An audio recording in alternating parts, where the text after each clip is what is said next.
Siempre pensé que trabajar de guardia en un cementerio sería tranquilo. Silencio, árboles, viento entre las tumbas, alguna que otra visita nocturna de adolescentes queriendo probar su valentía. Nada más. Cuando acepté el puesto, mi jefe, un hombre seco, de piel grisácea y ojos cansados llamado Ramírez, me miró fijo y me dio una sola instrucción. Nunca mires directamente las lápidas después de medianoche.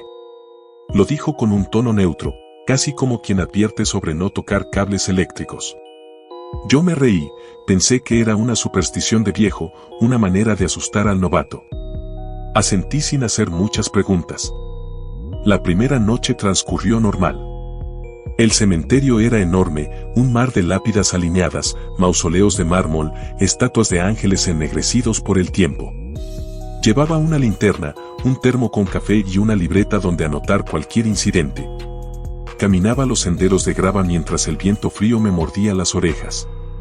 El silencio era casi palpable. A medianoche en punto me senté en la caseta del guardia y recordé las palabras de Ramírez. No mires las lápidas. Sonreí. Como si mirar piedra pudiera hacer daño. Las noches siguientes fueron iguales. Nada perturbador, salvo algún zorro que se escabullía entre las sombras. Pero la frase de Ramírez quedó dando vueltas en mi cabeza. Nunca mires directamente las lápidas después de medianoche. ¿Qué significaba? ¿Era una metáfora? ¿Alguna broma interna? La curiosidad empezó a corroerme. Me descubrí, a las 05, saliendo de la caseta y caminando entre las tumbas. No las miraba de frente, solo de reojo. El viento helado traía olor a tierra húmeda y flores marchitas. El silencio era tan profundo que podía escuchar mi respiración. Una noche de luna llena decidí probar. Sería un juego, mirar una lápida justo después de medianoche y comprobar que no pasaba nada. Así podría burlarme de Ramírez al día siguiente. Esperé a que el reloj marcara las 0 exactas. Caminé hacia la zona más antigua del cementerio, donde las lápidas estaban desgastadas y cubiertas de musgo. Mi linterna iluminaba nombres apenas legibles. Encontré una al azar, una losa agrietada con letras casi borradas. Me incliné y la miré directamente. Al principio todo era normal, el nombre de una mujer desconocida, fecha de nacimiento y de muerte. Pero cuando parpadeé, las letras cambiaron. El nombre era el mío. La fecha de nacimiento era correcta. Y debajo, en letras frescas, estaba grabada una fecha de muerte. Una fecha futura. Me aparté de un salto, la linterna temblando en mis manos. Es un truco, pensé, una coincidencia. Miré de nuevo. La inscripción había vuelto al nombre original. Volví a la caseta sudando, sin poder respirar bien. No dormí el resto de la noche. Al día siguiente, enfrenté a Ramírez. Le conté lo que había visto. Él me escuchó sin pestañear y luego asintió despacio. Te lo advertí, dijo. Nunca mires las lápidas después de medianoche. Pero, ¿qué es eso? ¿Cómo? Balbuceé. Él se encogió de hombros. Las lápidas guardan lo que no queremos ver. Si las miras cuando no debes, te muestran. ¿Me muestran qué? Lo inevitable. Quise que me lo explicara, pero no dijo más. Me dejó con esa frase ambigua retumbando en la cabeza. Esa noche traté de no mirar ninguna lápida. Me quedé en la caseta, bebiendo café y escuchando música en el celular para distraerme. Pero a las 03 oí un ruido afuera, un susurro como de hojas arrastradas. Salí con la linterna. El viento estaba quieto, pero el sonido seguía, como si alguien pasara las yemas de los dedos sobre la piedra. No pude evitarlo, miré una lápida. La más cercana. Era la mía otra vez. Pero esta vez la fecha de muerte había cambiado. Era distinta de la noche anterior, más cercana. Me alejé corriendo. El corazón me golpeaba el pecho con fuerza. Entré en la caseta, cerré con llave y apagué las luces. Me quedé en la oscuridad, respirando rápido, tratando de no pensar. Las noches siguientes se volvieron un tormento. Aunque intentara no mirar, algo me atraía. Era como si las lápidas me llamaran en silencio.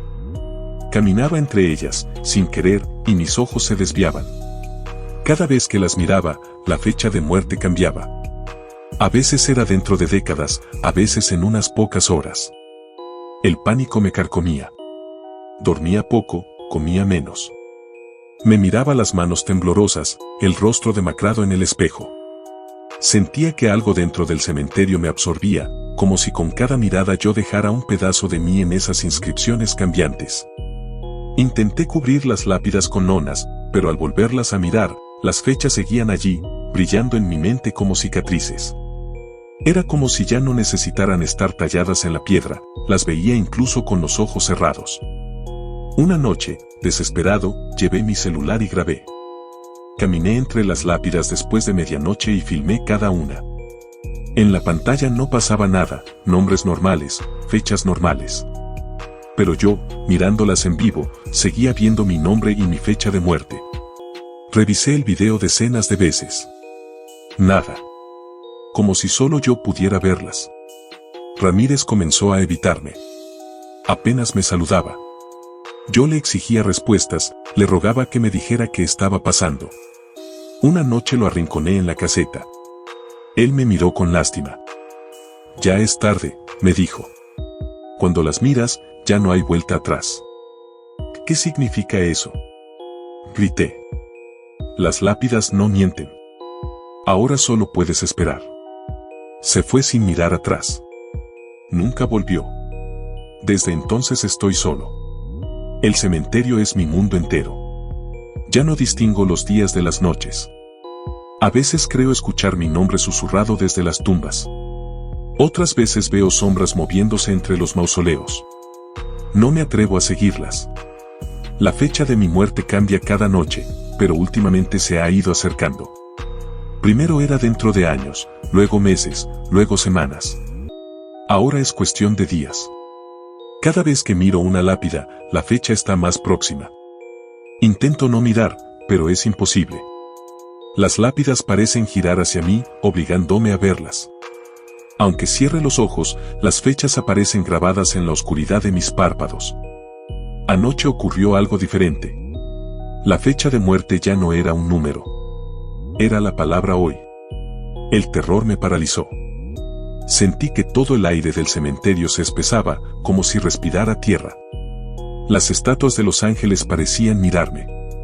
El suelo vibraba levemente, como un corazón gigante latiendo bajo la tierra. No quise seguir patrullando. Me refugié en la caseta, apagué la luz, me encogí en una esquina con la linterna apagada. Pero aún en la oscuridad veía las inscripciones brillando dentro de mi cabeza. Ahora escribo esto con manos temblorosas. Es pasada la medianoche. Escucho algo moverse afuera, un arrastre lento, como uña sobre piedra. No quiero mirar, pero sé que en cuanto abra la puerta las lápidas me mostrarán otra vez mi fecha. Sé que esta vez no habrá un nuevo número mañana. Sé que las lápidas han dejado de advertirme y están esperándome. La última vez que miré, las inscripciones ya no decían solo la fecha. Decían mi nombre completo y, debajo, en letras profundas, estaba la palabra ahora. No sé si al terminar de escribir esto ya estaré muerto, o si me convertiré en otro guardián sin rostro, condenado a cuidar este lugar para siempre, a advertir al siguiente incauto. Nunca mires directamente las lápidas después de medianoche. El zumbido de las luces fluorescentes fue lo primero que noté al sentarme frente a la consola de monitores. Era mi primer turno como guardia nocturno en la escuela. El jefe apenas me dio indicaciones: revisa las cámaras, haz rondas cada cierto tiempo, y si pasa algo raro, me llamas. Su tono fue indiferente, como si nada pudiera ocurrir en un lugar tan inofensivo como una escuela vacía. Pero había algo en la quietud de esos pasillos que me inquietaba. La luz blanca y mortecina iluminaba rincones polvorientos, pupitres alineados como soldados dormidos, pizarras cubiertas de garabatos de tiza que parecían miradas congeladas.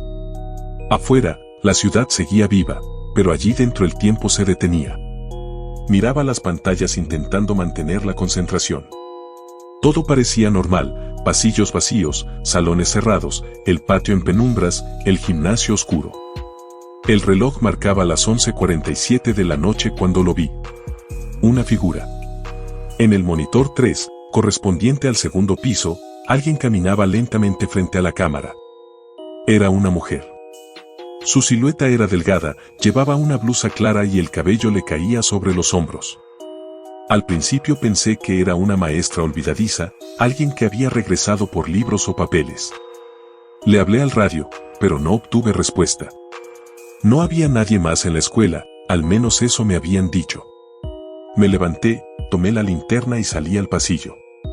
El eco de mis pasos se alargaba como si la escuela hubiera crecido en silencio, extendiéndose más allá de lo que recordaba del recorrido inicial. Subí las escaleras y avancé hacia el lugar donde la cámara la había captado. El pasillo estaba vacío. Encendí la linterna, el haz de luz iluminó las puertas cerradas. El silencio era tan intenso que podía escuchar mi respiración rebotando en las paredes. Caminé unos metros y creí escuchar un roce, como de telas arrastrándose. Señorita, dije, mi voz temblaba. ¿Necesita ayuda? Soy de seguridad. Nada. Avancé más, y al doblar la esquina, la vi. De espaldas, caminando lentamente hacia el final del corredor. La luz titilante apenas delineaba su silueta. Aceleré el paso. Pero cuando llegué a la esquina, el pasillo no terminaba en una pared, como recordaba del recorrido inicial, sino que se extendía más y más. Una sucesión interminable de puertas idénticas a cada lado, todas cerradas, todas iguales. La mujer seguía allí, siempre de espaldas, siempre a la misma distancia. Nunca se detenía, nunca giraba para mirarme. Comencé a sudar. Miré hacia atrás esperando encontrar la escalera, el punto de partida. Pero solo había más pasillo. Las luces fluorescentes se repetían en secuencia infinita, idénticas, como si hubiera entrado en un bucle. Corrí. No sé cuánto tiempo. Corrí hasta que el aire me quemó los pulmones. Pero la mujer siempre estaba frente a mí, inalcanzable. Grité. Le pedí que se detuviera, que me dijera quién era, qué hacía allí. Ninguna respuesta. Solo el sonido de mis pasos multiplicándose en ecos que no parecían míos. Abrí una puerta al azar. El salón estaba vacío, pero al salir me encontré con un pasillo diferente, más estrecho, más largo. Ahora las luces parpadeaban con violencia, y algunas estaban fundidas, dejando tramos enteros en penumbra. El miedo comenzó a apoderarse de mí.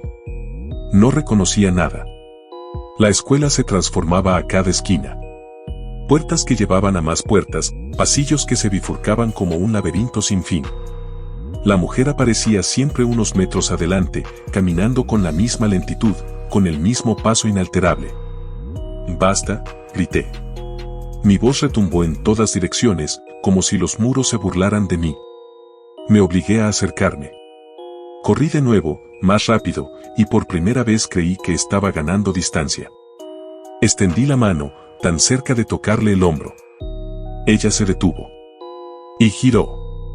No tenía rostro. Solo una superficie lisa, blanca, como una máscara sin rasgos.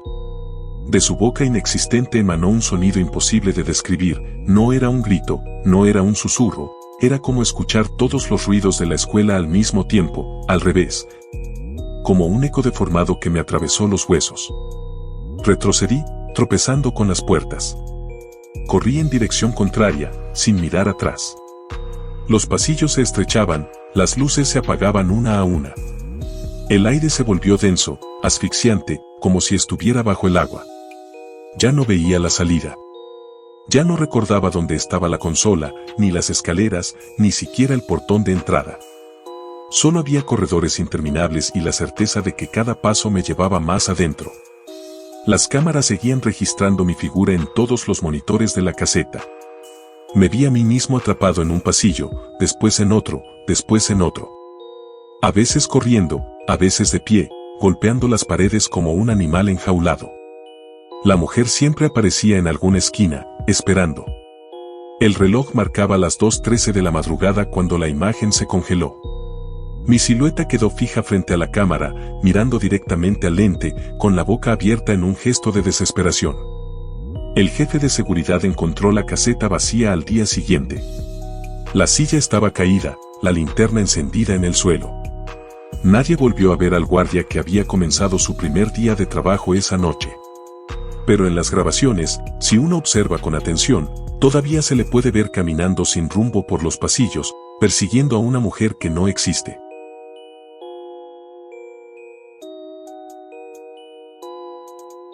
Al principio pensé que era un sueño, un eco extraño de mi mente agotada. Vivo en el piso 17 y cada madrugada, a la misma hora, escuchaba el golpeteo suave contra el vidrio de mi ventana. 3 toques.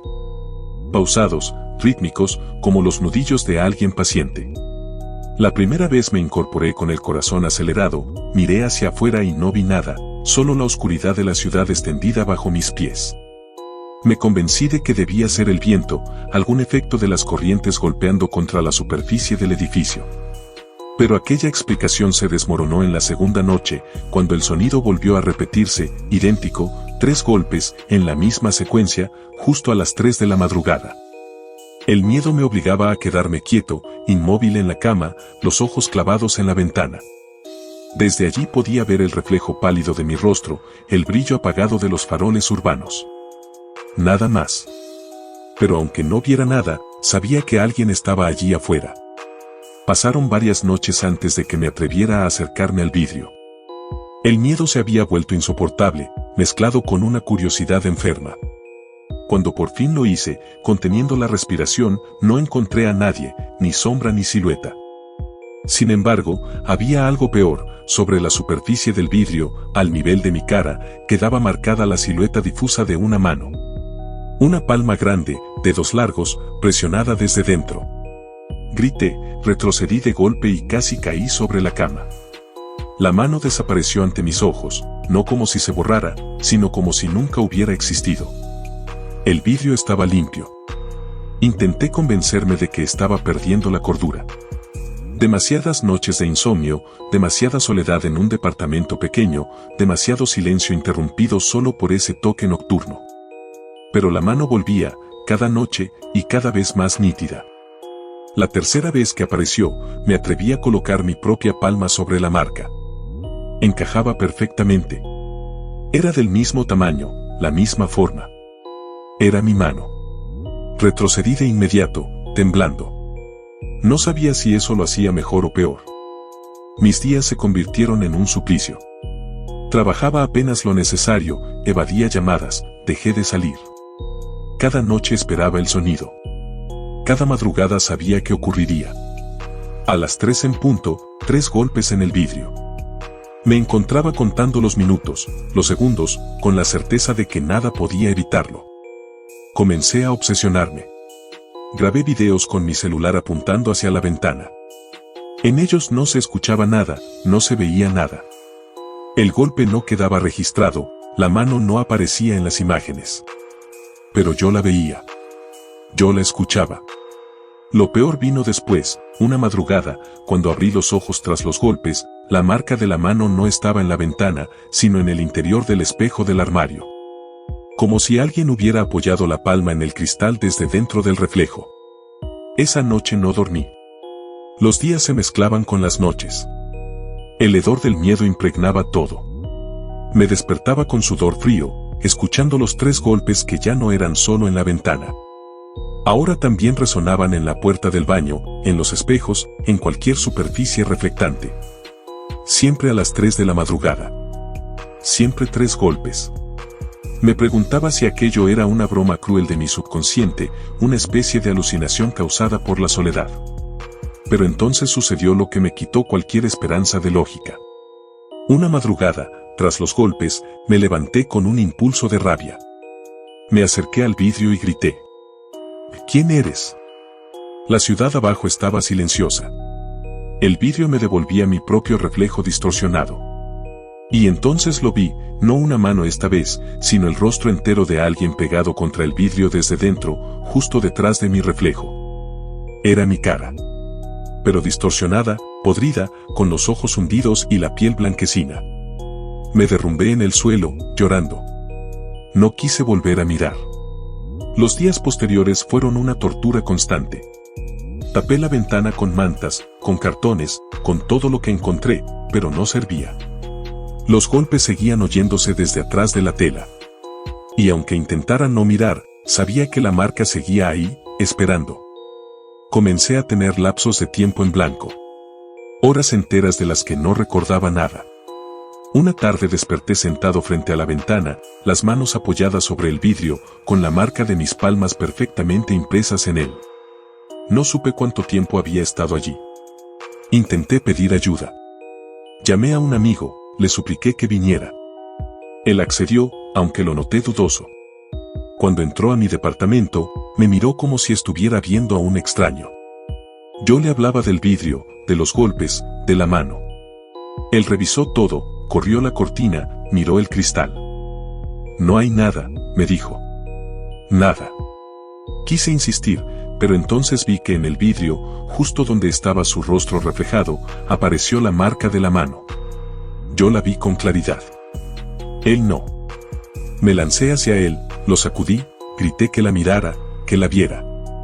Él retrocedió, asustado, y me pidió que buscara ayuda profesional. Nunca volvió a visitarme. Ahora vivo encerrado en la oscuridad, con todas las ventanas cubiertas. Pero no sirve de nada. Los golpes se han multiplicado. Ya no son 3. A veces son 5, a veces más, como si hubiera varias manos intentando entrar.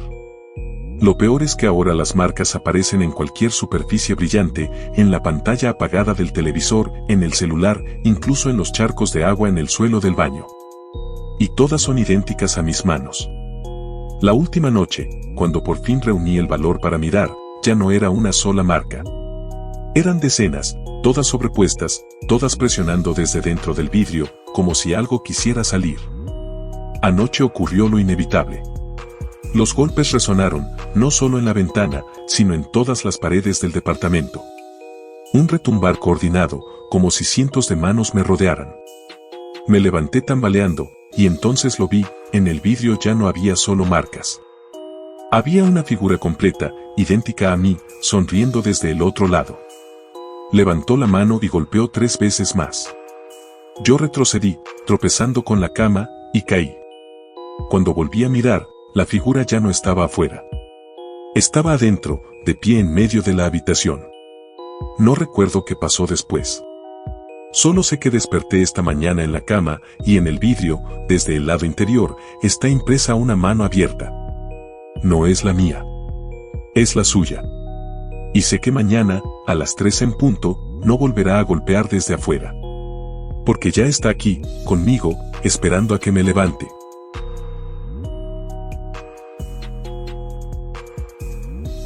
Trabajo en una morgue. No es un empleo que la mayoría elegiría, pero la rutina del frío, el silencio y la disciplina de las reglas estrictas me parecían un refugio frente al ruido del mundo. Cuando comencé, me entregaron un manual amarillento con normas absurdas, aparentemente diseñadas para asustar a los nuevos. Nunca dejes una puerta entreabierta. No apagues todas las luces, siempre debe quedar al menos una encendida. Si escuchas pasos detrás de ti, no te gires. Y la más importante, nunca respondas a alguien que te hable primero. El supervisor me repitió esa última con una seriedad incómoda. Yo me reí, pensando que eran cuentos para mantener la atmósfera. Pero con el tiempo, comprendí que nadie en el personal se atrevía a bromear con esas reglas. Mi turno era de noche. Llegaba cuando el mundo dormía y solo el rumor lejano de los autos acompañaba mis pasos hacia el sótano del hospital. El pasillo hacia la morgue siempre estaba demasiado largo, como si se estirara cada noche, y el eco de mis pasos me recordaba constantemente que estaba entrando en un territorio donde la vida no tenía lugar.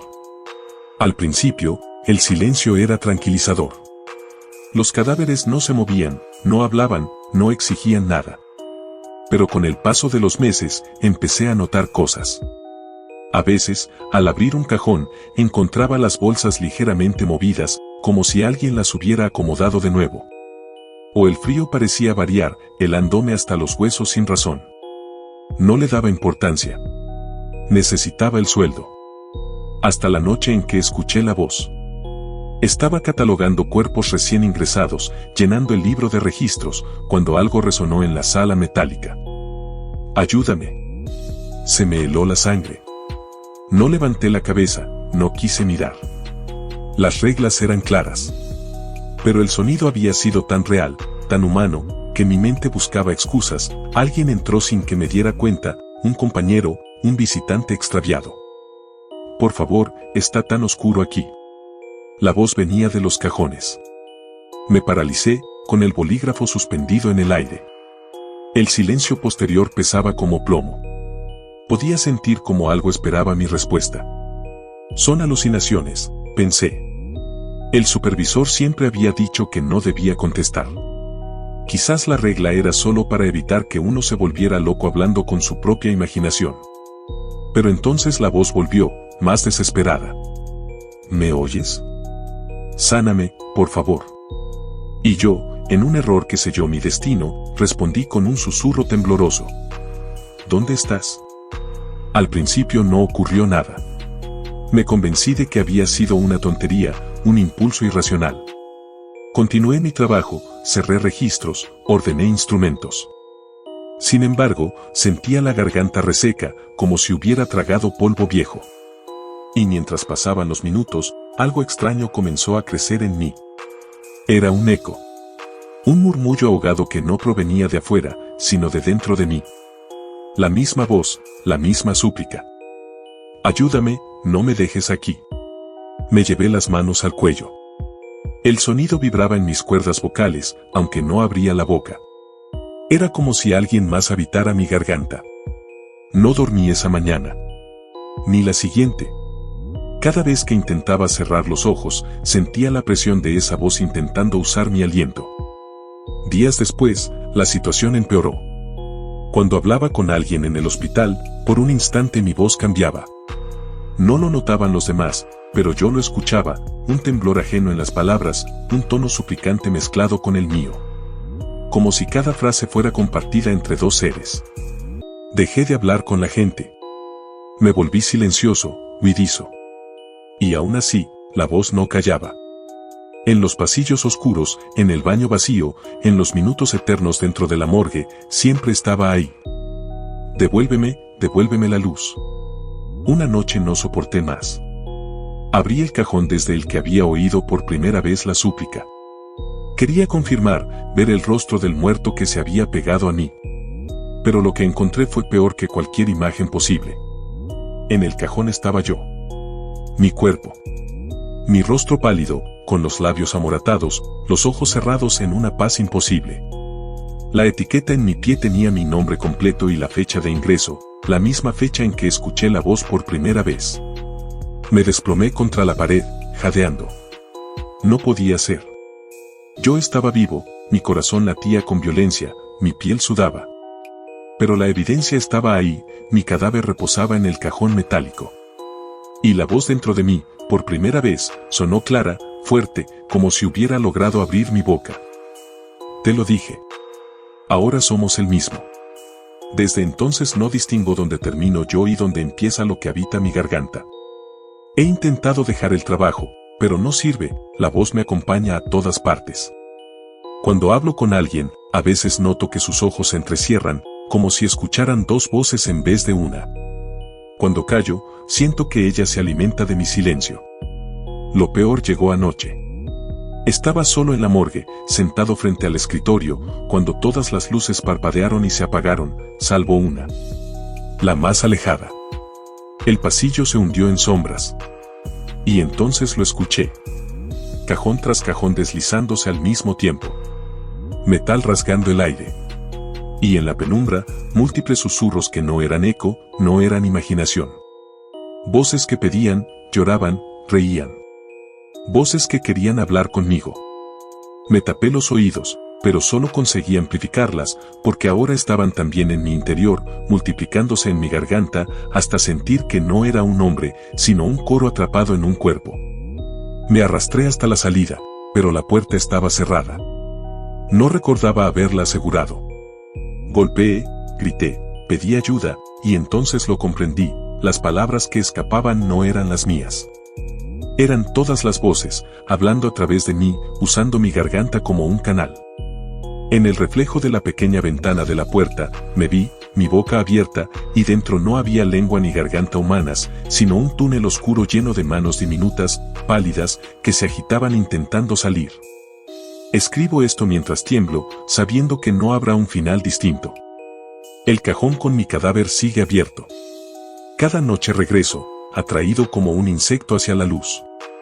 Me siento frente a mí mismo, escucho mi propia voz rogando desde el frío, y al mismo tiempo, siento la invasión de todas las otras voces que han estado esperando. Pronto no quedará nada de mí.